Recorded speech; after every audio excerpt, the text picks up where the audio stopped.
안녕하세요, 여러분. 지난주는 총선으로 휴강을 했었습니다. 어, 투표 잘 하셨나요? 네. 원하는 후보가 당선된지 모르겠네요. 지금 계속되는 사회적 거리두기로 인해 대면 수업이 계속 진행되지 않고 있습니다. 여러분, 조금만 참고 더 견디기 바랍니다. 모두 힘들지만 잘 지내고 있으리라 믿고 있습니다. 그럼 6주차 체력운동 강의를 시작하도록 하겠습니다. 지난주까지는 여러분 건강과 운동의 관계, 또 체력과 운동, 또 운동 방법 등에 대해서 대부분 이론을 주로 하였습니다. 이번 주부터는 실제 체력을 향상하기 위한 그 체력 종류별 트레이닝 방법에 대해서 알아보고 실제 여러분이 실습을 통해 진행하도록 하겠습니다.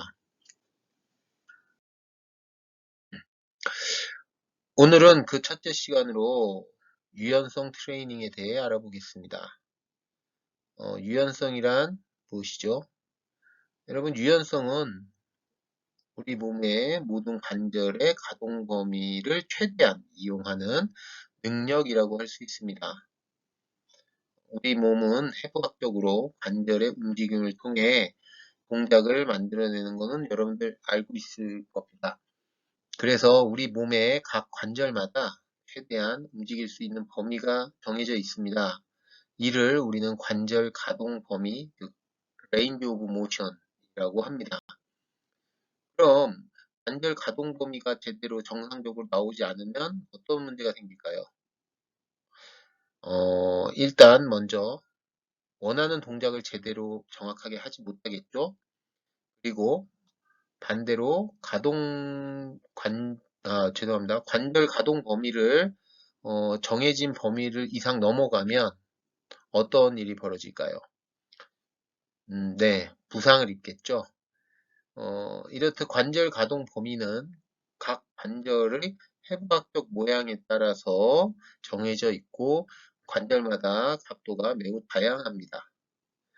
자, 그럼 여기서 이번 주 과제를 내도록 하겠습니다. 너무 처음부터 과제가 나가는 것 같지만 매우 중요한 내용을 여러분들이 이해를 해야 되기 때문에 과제를 내도록 하겠습니다. 과제는 먼저 우리 몸의 각 부위별 관절의 가동 범위를 정리해서 제출해 주시면 됩니다. 예를 들어서 무릎 관절은 가동 범위가 0도에서 125도다. 뭐 이런 식으로 해서 우리 그 기능 해부학적인 자료를 찾아보면 다 우리 몸 전체의 관절 가동 범위가 정해져 있습니다. 그거를 여러분들이 잘 정리해서 숙지하고 그리고 정리한 내용을 제출하시면 됩니다. 자, 그러면 유연성과 관절 가동 범위의 차이는 뭘까요? 관절 가동 범위는 순수하게 관절의 움직이는 각도이고 유연성은 어, 근육과 여러 주변 조직들의 조합으로 그 관절 가동 범위를 최대한 나오도록 하는 능력입니다. 뭐 같은 의미이지만 약간 다를 수 있죠. 그럼 관절 가동 범위를 최대한 나오게 하는 능력인 유연성에 영향을 줄 수 있는 요인에 대해서 다음과 같이 정리를 해보았습니다. 한번 보기 바랍니다. 먼저 첫 번째로 유전적인 요인입니다. 사람마다 우리 태어나면서 선천적으로 몸이 부드러운 사람이 있고 뻣뻣한 사람이 있습니다. 그리고 두 번째로 결합조직의 탄성입니다. 그러면 결합조직이 뭐죠? 결합조직은 뼈, 인대, 힘줄, 여러 가지 몸을 연결해주는 조직이죠. 그 조직들 자체의 탄성이 맞냐, 적냐. 사실 이것도 좀 유전적인 영향을 미칩니다. 이런 조직들의 차이, 그리고 관절을 둘러싼 힘줄이나 피부의 구성, 도 필요하고요. 이 피부의 구성이라는 거는 우리 피부, 소위 얘기해서 가죽, 표면도 얘기하지만 그 관절을 둘러싼 조직들이 다치게 되면, 손상을 입으면 이 콜라겐이라는 조직으로 채워지게 됩니다. 그럼 이 콜라겐은 여러분 많이 들어봤죠? 콜라겐. 탄성이 없습니다. 그래서 뻣뻣한 그런 조직이기 때문에 단단한 조직이죠. 그래서 그런 조직들로 채워지게 되면 아무래도 뻣뻣해지겠죠. 그 다음에 관절 구조, 이 관절 자체 구조가 이 사람마다 조금씩 다릅니다. 관절 구조에 따라서도 유연성에 영향을 미치고요. 그 다음에 대한근, 즉 여러분 기랑근 많이 들어봤죠? 주동근과 기랑근이 있는데 기랑근의 근력이 아주 강할수록 관절 가동도 좀 타이트할 수가 있습니다. 그리고 신체 조성이나 성별, 남자, 여자가 좀 더 부드럽죠. 유연성이 좋죠. 성별의 차이, 그 다음에 나이. 나이가 어릴수록 유연하고요. 나이가 점점 많이, 나이가 많이 들면서, 이런 여러 가지 조직들이 뻣뻣해지기 때문에 유연성이 떨어지게 되죠. 그 다음에 활동 수준. 이 활동 수준은 뭐 전혀 운동 안 한 사람하고 매일 스트레칭 운동하고 뭐 여러 가지 운동하는 사람하고는 또 다르겠죠. 그 마지막으로 이전에 입었던 부상이나 현재 갖고 있는 여러 가지 의학적인 문제로 인해서 유연성에 영향을 미칠 수 있습니다. 영향을 줄 수가 있습니다. 그러면 여러분 앞에 강의에서 근육과 신경이 유기적으로 연결되어 있다는 것은 뭐 공부를 통해서 잘 알고 있을 겁니다. 우리가 흔히 운동신경이라고 하는 것은 근육의 힘 생성을 조절함으로써 안정적이고 효율적으로 동작할 수 있도록 해주는데요. 이런 유연성이 좋지 않거나 능력이 떨어지면 어떻게 될까요? 먼저 유연성이 떨어지면 근육이 늘어나는 능력이 떨어지는 건데요. 늘어나는 능력, 뭐죠? 신장성, 그쵸? 밑에 그림 있습니다. 유연성이 떨어지면 다음 신장성의 문제가 생기죠. 이러한 문제는 결국 신경과 근육들의 효율성을 떨어지게 돼서 우리가 원하는 대로 움직이는데 효율이 매우 떨어지게 되고요. 또 동적 가동 범위도 떨어지게 되죠. 그렇게 되면 여러분들 그 근육들이 불균형이나 관절 움직임의 변화로 인해서 우리는 정확한 동작을 할 수 없게 되고, 하지만 우리는 또 그 동작을 해야 되기 때문에 억지로라는 표현이 뭘까요? 원래 써야 되는 관절이나 근육을 사용하지 못하고 그 주변에 있는 관절이나 조직들을 좀 더 씀으로써 그 동작을 하게 됩니다. 그거를 보상이라고 하는데요. 그 보상이 나타나면 이 보상이 계속되게 되면 이런 움직임의 변화를 통해서 바로 그 조직의 사용이나 과사용을 통해서 손상을 일으키게 됩니다.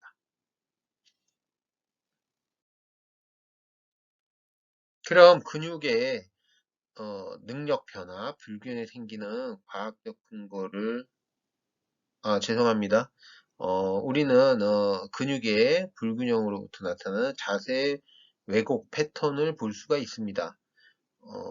즉 자세 왜곡 패턴이라는 것은 이제 우리가 자세는 어떤 걸로 유지하죠? 네.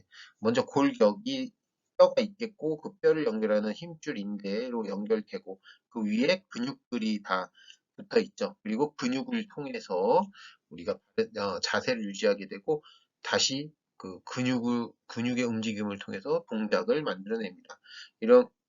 근데 이런 근육의 앞에 얘기한 그런 불균형이 시작되면 근육의 수축, 신장 능력도 떨어지지만 이런 불균형에 의해서 거기 표의 그림에 보면 나쁜 자세가 나타나게 됩니다. 뭐 근육의 짝재기, 근육이 한쪽은 길고 한쪽은 짧아지면 자세가 어떻게 틀어지겠죠? 짧은 쪽으로 틀어지겠죠. 그렇게 되면 아까 이야기한 대로 정확한 움직임을 해야 되는데 어때요? 쉽게 여러분들 축이라고 생각해 보세요. 이 축이 우리 자동차의 바퀴 축이 삐뚤어졌다고 생각해요. 그럼 바퀴가 움직일 때 어떻게 정상적으로 안 돌아가고 이상하게 돌아가겠죠. 그러다가 어떻게 그 축이 닿는 부분이 계속 마모가 일어나서 나중에는 결국 뭐 고장이 나겠죠. 그런 거를 생각해 주면 됩니다. 그다음에 부적절한 움직임은 바로 관절이나 조직의 손상으로 나타나게 됩니다. 자, 그럼 근육의 능력의 변화, 불균형이 생기는 과학적 근거를 보도록 하겠습니다. 우리는 이것을 누적 손상 주기라고 말합니다. 즉, 우리가 움직이기 위해 근육을 수축하게 되는데요. 이때 운동같이 큰 힘을 내기 위해 근육은 강한 수축을 지속적으로 하게 되고, 이렇게 지속적으로 하는 근육 주직은 손상을 입게 됩니다. 그 표에 보면 티슈 트라우마라고도 조직 손상이 일어나게 됩니다. 근데 쉽게 얘기해서 여러분들 예를 들어서 여러분 고무줄이라고 생각해요. 고무줄을 계속 여러분들이 늘렸다 줄였다 해보십시오. 어떻게 될까요? 나중에 그걸 수백 번, 수천 번 하게 되면 고무줄이 어떻게 찢어지게 되겠죠. 마찬가지입니다. 근육 섬유도 계속 수축 이완을 반복을 많이 할수록 조직은 조금씩 계속 찢어지게 됩니다. 이것을 조직 손상이라고 하고요. 이때 이 조직 손상을 통해서 염증이 일어나게 됩니다. 그리고 이런 염증으로 인해서 통증이 생기는데요. 이것이 바로 근경련 혹은 근육통이라고 하는 우리가 말을 이렇게 합니다. 여러분들이 평상시 운동 안 하다 갑자기 운동을 하면 그 다음날 근육이 아리백이고 근육통이 생기죠. 예. 그것이 바로 지금 얘기하는 이런 근경련, 근통증입니다. 그런데 이런 아까 제가 할 때 이런 통증이 왜 생긴다고 그랬더니 근육 섬유가 찢어집니다. 찢어져서 염증이 생기는데 이런 거를 여러분들이 잘 쉬고 치료하고 하지 않으면 어떻게 될까요? 계속 움직이면 네. 이 근육이 회복이 되지 않으면 아까도 얘기했지만 근육 섬유가 회복이 되지 않으면 그 근육 조직이 있던 곳에 콜라겐이라는 조직으로 채워지게 됩니다. 이 콜라겐은 탄력성이 없는 쉽게 접착제 같은 건데 굉장히 단단합니다. 탄성이 없고요. 왜냐하면 여러분들 접착제로 주변 조직을 붙였다고 생각해 보세요. 그러면 어떻게 뻣뻣해지겠죠. 예. 바로 그겁니다. 그래서 그런 콜라겐 섬유가 근섬유를 대체하게 되고 조직은 탄성이 없어지면서 서로 엉겨붙게 됩니다. 이것이 바로 유착, 어드히즌이라는 것입니다. 유착이라고 우리가 얘기하는데 이 유착이 많아질수록 어떻게 되겠어요? 네. 손상된 근섬유와 콜라겐 조직 신경의 관계도 서로 질이 떨어지겠죠. 정확한 근육 섬유와 신경이 연결이 돼야 되는데 그게 전혀 다른 조직이 있기 때문에 그런 효율성도 떨어지고요. 이런 유착되고 신경근의 조절 변화가 바로 우리가 신경근 조절 변화를 통해서 근육 불균형. 요 유착과 신경근 조절 변화, 요 부분이 쉽게 얘기해서 우리가 유연성이 떨어진다고 표현하게 되는 것입니다. 그리고 이로 인해 근육의 불균형이 오게 되죠. 자, 이 같은 악순환이 계속된다고 생각해 보십시오. 그러면 어떻게 유연성은 더 떨어지고 동작은 더 부정확하게 되고 그럼 조직은 어떻게 해요? 손상을 입게 되고 이 악순환이 벌어지게 되죠. 결국은 근육 기능이 떨어져 동작이 잘못되게 됩니다. 어, 여러분들 뭐 어렵지 않죠? 잘 이해했으리라고 생각을 합니다. 다음, 그럼 앞서 이야기한 여러분 신경근에 대해서 좀 더 보도록 하겠습니다. 유연성의 과학적인 근거로 두 가지 이론이 있습니다. 이 이론을 통해 여러분은 유연성, 즉 근육의 신장성에 대해서 이해를 잘 해야 합니다. 근육 섬유와 인대, 힘줄에는 미안합니다. 근육 섬유와 인대에는 근방주, 힘줄에는 고일지근기관이라는 감각신경이 분포하는데요. 먼저 1번 근방주를 보겠습니다. 그림에서 보는 것 같이 근방주는 근육 섬유와 평행으로 함께 근육 내에 분포하는데 이는 근육의 길이 변화와 즉 수축하는 길이와 속도를 감지하는 수용기로 주로 근육이 일정 이상 늘어나게 되면 그 이상 늘어나지 않도록 근육에 힘이 들어가게 해주는 역할을 합니다. 왜냐고요? 근육이 계속 늘어나면 무한대로 늘어날 수가 없으니까 어떻게 돼? 찢어지겠죠? 찢어지지 않게 이 근방주가 그 감지를 해서 근육의 힘을 강제로 넣는 것입니다. 이것을 우리가 근육 힘, 머슬 톤이라고 하는데, 여러분 누가 갑자기 이런 경험 있나요? 누가 갑자기 여러분 팔을 갑자기 빠르게 잡아당기면 여러분도 어떻게 할까요? 그냥 끌려갈까요? 보통 끌려가지 않고 어떻게 순간적으로 힘이 탁 들어가서 버티겠죠? 비슷한 원리입니다. 음, 여러분 스트레칭을 어떻게 우리 하라고 하죠? 아주 천천히 하라고 하죠. 왜 그럴까요? 네, 이 금방추 때문에 아주 천천히 근육을 늘리면 이 금방추가 민감하게 반응을 하지 않아서 머슬톤 근육에 힘이 들어가는 걸 좀 피할 수가 있습니다. 근데 반대로 그럼 빠르게 갑자기 늘리게 되면 근육을 늘리면 어떻게 되겠죠? 네, 수축하는 힘이 순간적으로 늘어나겠죠? 그래서 우리가 단거리나 갑자기 힘을 쓰는 뭐 역도, 뭐 유도라든지 이런 갑자기 힘을 쓰는 종목 선수들은 경기 전에 체조, 네, 그렇죠. 경기 전에 어떤 스트레칭을 많이 할까요? 음, 천천히 늘리는 정적 스트레칭보다는 짧고 빠르게 스트레칭해서 네, 다이나믹하게 스트레칭해서 뭐 머슬톤을 올려주면 수축력, 근육의 수축력이 좋아지기 때문에 어, 더 효과적일 수 있다고 해서 우리가 그런 종목 선수들은 시합 직전에는 정적 스트레칭을 하지 않고 발레식 스트레칭, 동적인 스트레칭을 많이 하게 됩니다.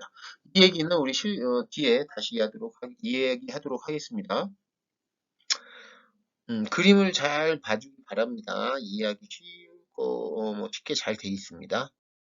다음은 골직원 기관입니다. 이 골직원 기관은 주로 근육과 힘줄이 만나는 지점에 많이 분포해서 근육이 수축될 때 너무 갑자기 크게 수축하는 것을 막아주는 건데요. 근육이 갑자기 수축을 크게 하면 어떻게 될까요? 네, 근육이 수축하면 근육이 짧아지니까 반대로 어떻게 힘줄은 어떻게 될까요? 근육과 뼈를 연결해주는 힘줄은 과도하게 늘어나겠죠. 이러한 근육의 과도한 수축으로 인해 근육 섬유와 힘줄의 부상을 방지하기 위해서 근육을 강제로 이완시키는 거죠. 힘이 들어가지 않도록. 아까 금방추라는 기관의 역할하고 반대의 역할입니다. 그래서 여러분들 아마 갑자기 큰 힘을 쓰고 나서 다시 힘을 쓰려고 하면 근육에 힘이 들어가지 않는 그런 경험을 아마 했을 수도 있는데요. 여기 그림을 보게 되면 어떨까요? 갑자기 큰 힘을 해서 무리하게 힘을 하게 되면 어때요? 억제성, 4번에 보면 억제성 전달 물질을 통해서 운동신경을 억제시킵니다. 그러면 근육 수축이 억제가 되고 어떻게요? 힘이 빠지게 들어가지 않죠. 그래서 이런 무리한 물건을 더 이상 힘을 주지 않도록 해서 근육을 보호하는 그런 그림입니다. 여러분들 잘 보고 한번 보면은 이해하기 쉬울 것 같습니다. 근데 이게 중요한 게 어, 골직원하고 금방추랑 보시면 어떻게 해요? 이 동그란 게 뭐죠? 1번하고 2번 사이에 동그란 게 척추예요. 척추에 둘 다 연결이 되어 있습니다. 그래서 보시면 자 골직원 가가지고 운동신경을 연결하면 요 2번에 운동신경을 통해서 근육 수축이 이완되도록 척추 레벨에서 이 신호가 전달이 됩니다. 머리까지 가지 않습니다. 우리 대뇌까지 안 가고 바로 척추에서 오기 때문에 굉장히 빠른 그 속도로 전달을 하게 되죠. 자, 그럼 간단하게 근육 불균형의 원인을 보도록 하겠습니다. 근육의 불균형의 원인은 다양하게 있을 수 있는데 꼭 유연성이 나빠서만은 아니고 자세나 감정적인 스트레스, 즉 뭐 흥분하거나 이완하거나 여러 가지 상태일 때 근육이 불균형하게 돼서 동작을 정확히 할 수 없을 때도 있고요. 그다음에 반복적으로 움직임을 너무 많이 할 때나 그다음에 외상이 누적되고 그다음에 나쁜 트레이닝 방법을 잘못 배우거나 했을 때도 근육 불균형을 뭐 쉽게 해서 한쪽은 트레이닝을 많이 하고 한쪽은 적게 하면 근육이 짝재기가 되겠죠. 그다음에 우리 요즘 유행한 코어 중심, 코어 근력이 부족한 것도 근육 불균형의 하나의 원인입니다. 하지만 여기서는 유연성에서는 신경근 효율의 부족이 가장 큰 우리 원인이겠죠. 다음은 유연성 트레이닝에 대한 과학적 근거입니다. 뭐 여러분 한번 쭉 읽어보면 뭐 다 아는 내용인데, 자, 유연성 트레이닝을 하게 되면 좋은 점은, 효과는 뭘까요? 근육 불균형을 수정해 줄 수 있고요. 관절 가동 범위를 증가시켜 주고, 그다음에 과도한 근육 긴장, 머스톤 올라간 것을 감소시켜 줍니다. 그다음에 관절에 주어지는 부하도 줄여주게 되고, 근육과 힘줄의 경계 형상. 예. 그다음에 모든 근육의 기능적인 정상 길이를 항상 짧아지게 되면 문제가 생기는데, 이것을 정상 길이를 유지해 줄 수 있다. 그리고 신경과 근육의 효율성을 향상시켜주고, 결국은 움직임의 기능을 향상시켜 주는데 좋은 효과가 있다라고 우리가 과학적으로 연구자들로 인해서 밝혀진 내용들입니다. 그래서 여러분들, 과학적 근거라는 거는 정확하게 과학적으로 여러 가지 실험이나 증거를 통해서 우리가 과학적으로 증명해낸 내용들이라고 하는 겁니다. 자, 그럼 우리가 유연성 트레이닝을 그럼 어떻게 해야 될까요? 우리가 유연성을 향상시키기 위해서 몸 상태에 따라 트레이닝을 다르게 접근하는 것이 좋은데, 무조건 스트레칭을 뭐 아무 때나 하는 것보다는 이렇게 컨셉에 따라서 어, 나누어서 목적에 따라서 다르게 하게 됩니다. 이것을 우리는 유연성 연속체라고 이야기하고요. 크게 세 가지 컨셉으로 나누어 트레이닝을 여러분 진행하게 됩니다. 이 세 가지 컨셉은 별도의 트레이닝이 아니고요. 그때그때 몸 상태에 따라서 바꿔 진행할 수가 있습니다. 자, 그럼 밑에 그림을 한번 보도록 하겠습니다. 통합된 유연성 연속체. 그러니까 유연성 트레이닝이라는 의미고요. 거기에는 첫 번째 교정적 유연성, 능동적 유연성, 기능적 유연성으로 나누게 됩니다. 그리고 그 밑에는 유연성 트레이닝의 프로그램들입니다. 자, 그럼 하나씩 한번 보도록. 교정적 유연성은 여러분들 목표가 관절 가동 범위 증가, 근육 불균형을 해소해주고 변화된 관절 움직임을 교정하기 위해서 트레이닝을 하게 됩니다. 기법으로는 자가근막 이완 기법과 동적 트레이닝을 대표적으로 줄 수가 있는데, 그래서 여러분, 자가근막 이완 기법이라는 거는 어, 스스로 혼자 근육과 근막을 이완해주는 방법인데, 대표적인 것이 여러분들 요즘 폼롤러라는 장비가 있습니다. 내가 아마 폼롤러 스티칭하는 그 내용도 올려놓을 텐데, 여러분들 한번 잘 그림을 보면 여러분들 평상시에 지금 많이 사용하고 있는 거기 때문에 잘 알 거라고 생각을 합니다.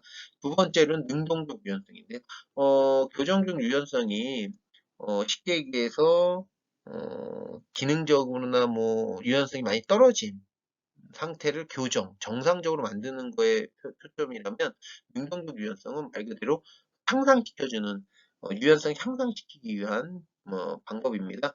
그래서 연부 조직의 신장성을 향상해주고 상호 억제를 이용한 신경의 효율을 증가시키는 게 목표가 있고요. 여기도 마찬가지로 자가근막 이완 기법이 있고 동적 스트레칭이 있습니다. 요거 좀 차이가 있죠. 다음 마지막으로 기능적 유연성은 이렇게 좋아진 향상된 것을 가지고, 유연성을 가지고 다양한 움직임을 할 수 있는 동작에 좀 더 정확하게 할 수 있도록 만들어주는 프로그램입니다. 그래서 주로 동적 스트레칭을 많이 이용하는데, 연부 조직의 신장성 향상과 신경의 효율 증가가 목표입니다. 예를 들어서 아까 얘기한 기능성 유연성을 가지고 하다가 다치거나 해서 유연성이 떨어지면 어떻게 해야 될까요? 그 다음 다시 교정적 유연성으로 가게 되면 됩니다. 어렵지 않죠, 여러분? 자, 그러면 유연성 트레이닝 방법에 대해서 한번 보겠습니다. 첫 번째로 자가근막 이완 방법인데, 음, 이것을 여러분들 자가근막 이완은 신체에서 신경계와 근막계에 초점을 맞춘 스트레칭 기법입니다.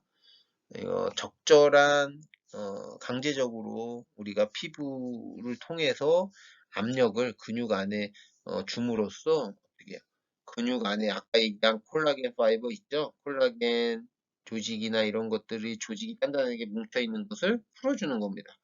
그리고 근육이 긴장돼 머슬톤이 올라간 걸 자연스럽게 이완을 해주게 됩니다. 여러분들 뭐 꼭 장비를 이용하지 않더라도 쉽게 얘기해서 여러분들 안마, 우리 마사지 있죠? 손가락으로 근육을 눌러주는 것들도 다 이런 자가근막 이완 요법에 해당이 됩니다. 아픈 부위를 찾아 최소의 30초 정도 압력을 계속 유지하면서 주는 방법이 있는데, 아까 얘기한 골지건기관 활성을 증가시키고 금방추 활동을 감소시키는 어떤 감소를 시켜줍니다. 다음 정적 스트레칭 여러분들 우리가 평상시 하는 스트레칭이죠. 네, 수동적으로 근육을 이 긴장 지점으로 가져가서 늘려줌으로써 스트레칭 시켜주는 건데 여러분들 스트레칭 방법은 천천히 동작을 해서 최소 30초 동안 유지해 줘야 됩니다. 왜 30초, 20초 정도 할 거예요? 아까 얘기한 대로 금방추가 감지하는 것이 보통 8초에서 15초 사이까지 감지를 한다고 합니다. 그럼 어떻게 될까요? 즉 15초 이상 늘리게 되면 금방추의 그 기능이 떨어져서 역할을 하지 못하기 때문에 근육이 머슬톤이 올라가질 않고 그때부터 이제 머슬이 떨어지게 됩니다. 그래서 우리가 정적 스트레칭은 20초, 최소 30초 정도 유지를 해주는 것이 가장 좋다고 얘기를 합니다. 다음은 동적 스트레칭입니다. 가능한 모든 동적 스트레칭 말 그대로 움직이는 스트레칭이죠. 예, 정적 스트레칭이 동작을 멈춰서 늘려주는 거라면 동적 스트레칭은 그 동작을 동적, 다이나믹하게 움직여주면서 스트레칭 해주는 겁니다. 가능한 모든 가동 범위를 통해서 한 관절이 가지는 신체 운동량과 근육의 힘 생산을 이용해서 하는 것이고,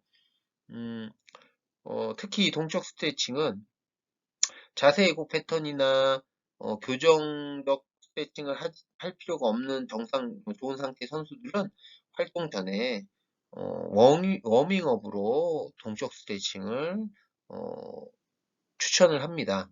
여러분들 평상시 가볍게 우리가 맨손 체조라고 얘기하는 거 있죠? 예, 여러분들 뭐 쉽게 해서 국민 체조 뭐 이런 것들이 다 동적 스트레칭에 들어갑니다. 자, 요 트레이닝 방법에 대해서 앞으로 여러분들 이제 실습을 하게 되겠습니다.